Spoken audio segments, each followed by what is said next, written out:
السلام علیکم. محمد عزیز صدیق اپنے پروگرام پولیٹیکل ڈائریز کے ساتھ حاضر خدمت ہے. 29 مارچ 2024 اور جمعہ کا دن ہے اور یہ ہفتہ بھی ختم ہونے کو ہے. آگے بس تھوڑے سے دن رہ گئے ہیں, عید قریب ہے. اور جو پروجیکشن میں نے کی تھی کہ عمران خان صاحب عید سے پہلے جیل سے باہر ہوں گے, لگتا ہے وہ لٹکانا چاہ رہے ہیں اس معاملے کو مزید. لیکن 6 ججز کے خط کے بعد تو بہت کچھ بھانڈا پھوٹ گیا ہے. اب موجودہ حکومت کے لیے جگہ بڑی کم سپیس رہ گئی ہے. اور جو موجودہ حکومت ہے انہوں نے judicial commission inquiry commission of inquiry act کے تحت بنانے کا اعلان کیا تھا, اور ججز کے نام بھی ساتھ فلوٹ ہونا شروع ہو گئے, جیسے سردار طارق مسعود اسی گروپ کے سرکردہ رہنما, پھر جسٹس مقبول باقر اسی گروپ سے تعلق ہے, وزیر اعلیٰ سندھ رہے, پھر جسٹس منظور ملک اسی گروپ سے تعلق ہے. اور وہ ہم خیال جو لوگ ہیں نا, یعنی لگ یہ رہا ہے کہ یہاں میرٹ کی باتیں نہیں ہونی ہیں, یہاں ایک دوسرے کو بچانے کی باتیں ہو رہی ہیں. عدلیہ کی آزادی کے ساتھ کس طرح کمپرومائز کیا جا رہا ہے, وہاں سے آپ اندازہ لگائیں.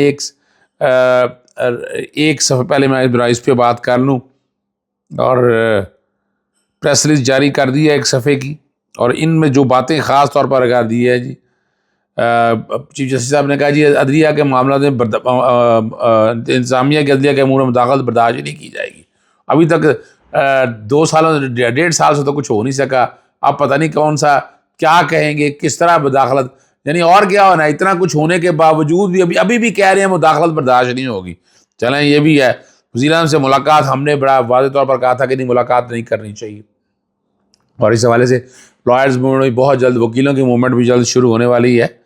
اور وزیر اعظم عدلیہ کی آزادی یقینی بنانے کے لیے متعلقہ ادارہ کو ہدایات جاری کرنے اور ضروری قانونی ترمیم کی بھی یقین ہے. کیا ہوگا, کیا اگر قانون ترمیم بھی کر لیا, چلیں کر لیا آپ نے, تو کیا ہوگا, اس پہ قانون پہ عمل درآمد ہو جائے گا. کون سے ملک میں رہتے ہیں آپ کہ جہاں پر قانون کی پاسداری کی باتیں ہو رہی ہیں. اور جو بات ہے نا, یہ اکثریت کی بنیاد پر ہوا ہے اور فل کورٹ میں, یہ متفقہ فیصلہ نہیں ہے. اس پہ آنے والے دنوں میں خط و کتابت آپ صاحب کے سامنے آئے گی, ایک ایک چیز سامنے آ گئی. اور جو باتیں اب کہی گئی ہیں, اب یہاں 2-3 سوال بڑے اہم ہیں جس پہ میں پروگرام میں بھی بیٹھے بات کر رہا تھا کہ جیسے قاضی فائز صاحب کے اگینسٹ جب ریفرنس آیا تو انہوں نے اس ریفرنس کے لیے آپ نے دیکھا کہ صدر پاکستان, وزیر اعظم, کہاں کہاں خود ان کی مسز عدالت میں آ گئی, اور کیا کچھ ہوا, کس حد تک یہ سارے. تو ابھی جو زیادتی ہو رہی ہے اس زیادتی پہ صرف اتنی خاموشی, تو اس لیے وکلا برادری نہیں مانے گی اس بات کو. اور لائرز موومنٹ عید کے بعد شروع ہونے کو جا رہی ہے. اعتزاز کے ساتھ پریس کانفرنس میں بڑی تفصیلات میں نے ساتھ اکٹھے ہی تھے, بہت سی تفصیلات بتا دی ہیں, لیکن اب سوال بڑے ایسے ہیں جو چبھنے والے ہیں. اور جسٹس قاضی فائز صاحب کو شہباز شریف سے نہیں ملنا چاہیے تھا, کوئی بھیک مانگ رہے ہیں, آپ کے پاس خود کمیشن بنانے کا اختیار ہے, حکومت کے ذمہ کیوں ڈال رہے ہیں؟ حکومت پہ الزامات ہیں اور حکومت کے ذمہ کا انکوائری ڈال رہے ہیں. انہوں نے پہلے کیا کیا, مالٹن ثانیہ کے حوالے سے دیکھ, باقی کمیشن, یعنی یہ تو کمیشن کھیلنا ہے. ان پہ اس وفاقی حکومت پہ کسی کو ٹرسٹ نہیں ہے. عوام سے پوچھ کے دیکھ لینا کہ عوام کیا چاہتی ہے. عوام اگر چاہتی ہے, عوام جب چاہتی نہیں ہے, اس حکومت پہ ٹرسٹ ہی کوئی نہیں ہے. لیکن بہرحال ہماری سپریم کورٹ نے ٹرسٹ کر لیا ان پہ, اور تو پھر آگے جانے کی باتیں ہو رہی ہیں. چلتے ہیں آگے آپ کو لے کر باقی معاملات کی طرف جو اور بڑے اہم ایشو ہیں. اور 5 ملزمان کو دوبارہ کیوں گرفتار کر لیا, کامیاب امیدوار کا نوٹیفیکیشن جاری نہ ہونے کی کیا وجہ ہے, کیا ہوئی, اور سمیع اللہ کی کامیابی کا نوٹیفیکیشن چیلنج ہو گیا, عطا تاڑر اور لیگی ایم پی الیکشن کمیشن کا کام کو فوری طلب کیوں کر لیا گیا, نادرا کی طرف سے شہریوں کو ڈیٹا چوری ہونے کا معاملہ, سپریم کورٹ نے فوجی عدالتوں کو محفوظ شدہ فیصلے سنانے کی مشروط اجازت دے دی, 24 افراد کے نام ECR میں ڈالنے کی منظوری دے دی. لگتا ہے یہ عمرے کسی خاص شخص کے لیے ہو رہے ہیں. عدالت میں دلچسپ ریمارکس کیا ہوگے, ووٹوں کی دوبارہ گنتی کی درخواست پر فیصلہ محفوظ, 11 رہنماؤں کو PTI سے ملاقات کی اجازت ملی. اب یہ بڑی عجیب سی بات ہے کہ سمیع ابراہیم اور عمران ریاض سمیت 24 افراد کے نام ECL میں ڈالنے کی منظوری دے دی ہے. بندہ پوچھے پاسپورٹ کنٹرول لسٹ میں نام پڑا ہوا ہے، وہ پہلے PNIL لسٹ میں، وہاں سے عمران ریاض کا نام نکلا، پاسپورٹ کنٹرول لسٹ میں ڈالا، اور اب اب ECL میں ڈالا ہے. تو یہ تو اس کو الٹیمیٹلی تو چیلنج کرنا ہے. اور وفاقی حکومت نے وزارت داخلہ کی سمری پر، وزارت داخلہ نے کوئی سمری دی، سرکولیشن کے ذریعے منظوری دی، بابر اعوان کا نام ECL سے نکالنے کی منظوری دے دی ہے. دسمبر 2023 میں القدر ٹرسٹ کے باعث ECL میں شامل کیا گیا تھا، اور یہ سفارشات جو ذیلی کمیٹی ہے انہوں نے کی ہے. شہری کا ڈیٹا چوری ہونے پر جو نادرہ مشترکہ تحقیقاتی ٹیم کی سفارش پر کارروائی کا آغاز کر دیا. کوئی کون ٹرسٹ کرے گا اس پہ؟ ہمارے ملک میں تو اللہ ہی حافظ ہے نا، کہ اس وقت جو کچھ بھی ہو رہا ہے آپ سامنے رہے، ٹرسٹ کسی کو کوئی نہیں ہے. 1 درجن کے قریب افسران کے خلاف تادیبی کارروائی جو انہوں نے ڈیمیج کر دیا، وہ کون پوچھے گا اس سے؟ یہ نیشنل سیکیورٹی کی بریچ ہے، کون بات کرے گا اس حوالے سے؟ کچھ نہیں ہونا ان چیزوں پہ. 11 رہنماؤں سے عمران خان صاحب کی اجازت جو ہے نا اجازت دے دی گئی ہے. بیرسٹر گوہر شاہین، شعیب شاہین، شیر افضل مربت، فیصل جاوید، زرتاج گل، عمیر نیازی بھی شامل ہے.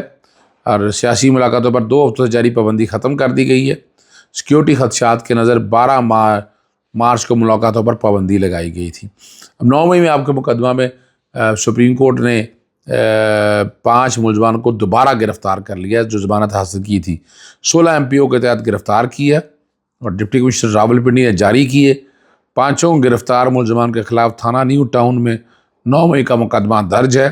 سپریم کورٹ نے 20 مارچ کو ملزمان کی ضمانت منظور کی تھی، اور ملزمان کو استدعاء دہشت گردی ادارے میں چل کے جمع کرانے کے بعد گزشتہ روز اڈیالہ جیل سے رہا کیا گیا تھا. یعنی ابھی بھی جان نہیں چھوٹ رہی ہے، جان کی خلاصی نہیں ہو رہی ہے. اور اس کی سپریم کورٹ نے فوجی عدالتوں کے فیصلے محفوظ شدہ سنانے کی شرط مشروط اجازت دے دی ہے، جس پہ بہت سے سوالات ہیں. اور کچھ لوگوں کا کہنا ہے یہ رہائی کوئی نہیں ملی ہے، کچھ سزائیں کم دی تھیں، سزاؤں میں کچھ معافی ڈال کے یعنی اس کو جسٹیفائی کرنے کی کوشش کی ہے کہ یہ سزائیں بالکل ٹھیک ہے. تو فیصلہ دیکھنا ہے، فیصلہ جو بھی آتا ہے. اور اٹارنی جنرل کی بات پر مایوسی ہوئی. اعزاز حسن نے کہا 20 افراد ایسی ہیں جن کی عید سے قبل رہائی ہو سکتی ہے. 3 مرحلے ہیں جو فالو کر رہے ہیں. بریت اور کم سزا والوں کی رعایت دے کر رہا کیا جائے گا. جسٹس احمد رضوی نے کہا کہ جنہیں رہا کرنا ان کے نام بتائیں. اٹارنی جنرل جب تک فوجی عدالتوں سے فیصلے نہیں آ جاتے نام نہیں میں بتا سکتا. جن کی سزا 1 سال ہے انہیں رعایت دی جائے گی. اب یہاں تو رہائی ویسے تو کوئی ایسی بات نظر نہیں آ رہی ہے، یہاں سے ابھی آپ اندازہ لگا سکتے ہیں.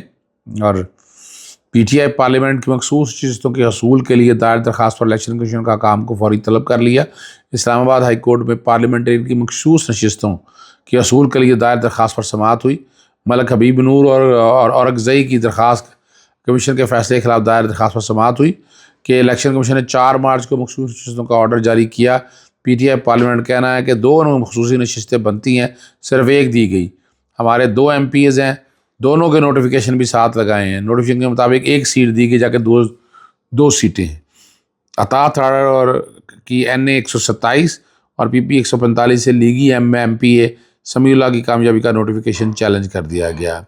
لاہور ہائی کورٹ میں الیکشن ٹرائبیونل کے سامنے غالباً یہ چیلنج کیا ہے. اور اس انتخابی عذرداریوں میں الیکشن کمیشن سمیت دیگر کو فریق بنایا گیا. اور الیکشن ٹرائبیونل کے جسٹس سلطان تنویر ہیں جو اس بات کی سماعت کریں گے. پشاور ہائی کورٹ میں بڑی زبردست بات ہے. عمرے کی اجازت کے لیے صوبائی وزیر فضل شکور یا ارکان اسمبلی کا نام ECL اور اسٹاف لسٹ میں ڈالنے کے خلاف کیس کی سماعت ہوئی. اگر درخواست عمرے کے لیے باہر جانا چاہتا ہے، جسٹس عدیل نے سوال کیا کہ سارے عمرے کے لیے جا رہے ہیں، لگتا ہے یہ عمرے کسی خاص شخص کے لیے ہو رہے ہیں. اب وہاں ویڈیو بنا کر کہیں گے کہ ہم نے آپ کے لیے عمرہ کیا اور دعا بھی مانگ رہے. جسٹس شکیل احمد نے کہا کہ وکیل طرح سے کہا کہ وہ اپنے ساتھ کیسر کو بھی لے جائیں، وہ بھی عمرے کے لیے جانا چاہتے ہیں.